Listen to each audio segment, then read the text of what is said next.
figured for my first video topic that I should cover would be basics. And I'm going to go ahead and start out by saying KISS. Keep it simple, stupid. K.I.S.S. See, whenever I first started getting serious in training, I was looking at all the top tier pro bodybuilders and what they're doing. You know, Jay Cutler, Phil Heath, Victor Martinez, blah, blah, blah. And they're all doing isolative, concentrative, bilateral movements. They're not simple movements by any means. I'm seeing what they're doing. I said, okay, this is how bodybuilders train. This is what I want to look like. So this is what I need to do. Well, I did this for like 8 years. I made progress.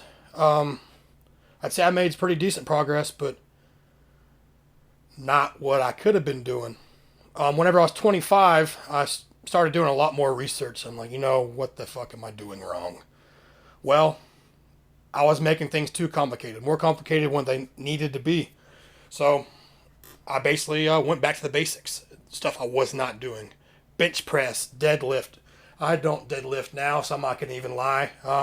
I do them sometimes, but my arms are short. I got a long torso and relatively long legs for my arms. I got short, stubby arms. It is what it is. I think that's the reason why I can build my arms like I do. They're short. But I started doing the basics. Bench press, squat, overhead press, barbell curl. I would still do dumbbell curls and whatnot, but everything was pretty basic. Everything was with a barbell, essentially. Straight bar. Even bent over rows, crap like that. Well, that's whenever I started making my most progress. I mean, granted, my diet changed. I stopped being scared of fats, polyunsaturated, monounsaturated, saturated fats. I started learning a lot more about nutrition, but that's a different video entirely. This is about starting out. Everybody's got a different goal. Me, I don't want to be a power lifter. I don't want to look like a power lifter. Granted, I kind of do because I'm 22% body fat currently. But I want to look like a bodybuilder. I want that round, that 3D muscle. I want that look. I don't want the fluffy, flat, fat look. That's just not me. It's not what I want. And I enjoy bodybuilding. Yeah, PRs and stuff are great and nice, but I seem to injure myself more than what it's really worth. So that's not really something I really try to delve into anymore. So when starting out, don't do what the pros are doing. Don't do what your idols are doing, and don't really listen to them either, because there's a couple different factors that play into that. One, that might be what they're doing now, but that's not what they did to get there in the beginning. And also, there are some things that they're gonna lie about because they got contractual obligations, or they're worried about getting their next movie role. Like I can't say that I can speculate and know what Chris Hemsworth may or not have done, but I'm sorry, but if you're training 3 to 6 hours a day in the gym, and then you're also going to a movie set to do your movie roles or your movie scenes or whatever they might be for hours on end, you're not going to be able to make the progress that he did in 3 months, 6 months, whatever it might have been, on chicken, broccoli, and asparagus. There's no way. Every single actor I see, Chris Hardy. Fuck, I can't think of the guy's name. The guy played Warrior, played Bane and Batman.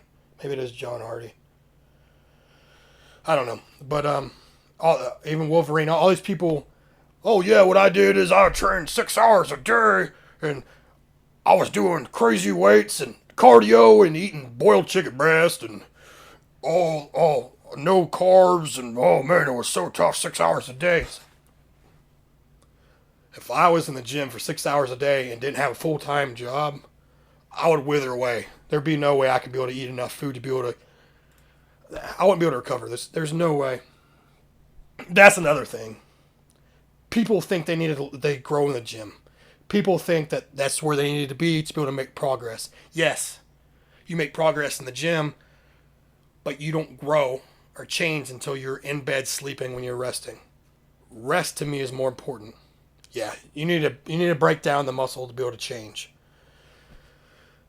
But one of the best analogies I heard was actually from Dorian Yates. He said, take a piece of sandpaper, rub it on the palm of your hand. He said, you're going to get an abrasion, it's going to callus up. But if you don't give it time to callus up and you keep abrasing it, it's just going to get worse and worse. It's never going to be able to heal. You're constantly breaking it down. If you don't you don't give it time to be able to callus up and to strengthen up, you're getting nowhere. You're just pissing in the wind. So keep it simple. Don't overcomplicate things. Don't play all your cards out at once. That's like if you're trying to gain weight, lose weight. Say if you're trying to gain weight, don't eat all the food in the world and go in the gym and or lift heavy ass weight, thinking you're gonna gain all the weight in the world and start taking supplements and stuff because you're throwing all the cards at it at once. Maybe don't even change your diet. Maybe just go in the gym and start lifting first, and then start implementing more fat, more protein, and then eventually start putting in supplements. Supplements are nice, yeah, but they're not a magic pill by no means. They're just to supplement, to be able to help you a little bit. You go in and you play all your cards at once, you're not gonna have cards at the end. You go in, you throw all your fuel in the fire. Well, what the fuck are you gonna do whenever you plateau? Whenever you have no other cards to play? A little bit at a time. Keep it simple. Don't overcomplicate things. Video is 6 minutes now. 7 minutes. Keep it simple. I don't know what to do with my hands.